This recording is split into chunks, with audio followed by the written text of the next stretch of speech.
c'était mon premier marathon, donc je savais pas trop comment ça allait se passer sur la fin.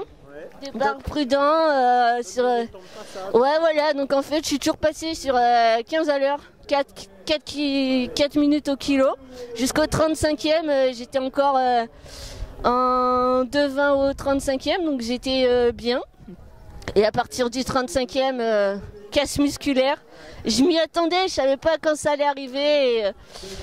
Et les 7 derniers, ça a été dur, hein. J'ai fait le 36, 37, e kilomètre en 4,10. Après, je suis passé un peu en 4,30, 1 kilo en 4,40. On se dit, c'est comme la fin d'un 100 bornes, quoi. Enfin, en plus, il y avait le vent de face, il y avait personne. Tous les mecs, ils avaient lâché, donc ils étaient un peu plus derrière.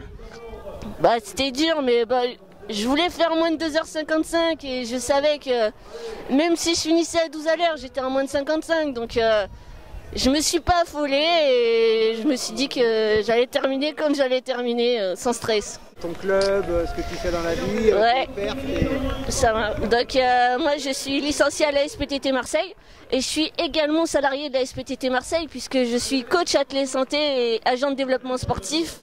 Donc toutes les semaines j'entraîne environ 200 personnes, que ce soit sur de l'athlète santé ou des tout petits de 6-10 ans sur des écoles d'athlètes et jusqu'aux coureurs régionaux qui font des marathons, des 100 km et de l'ultra-trail.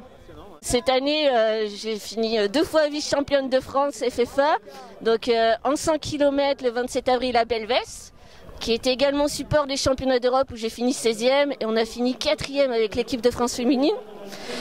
Et récemment à Gap, ça a été un petit peu hasard, je suis venue comme ça un peu en touriste et je finis vice-championne de France de trail court. Voilà, mais c'était une surprise sans être une surprise, puisqu'en 2011 j'étais déjà en équipe de France de course en montagne et j'avais fini 14e du championnat d'Europe et première française.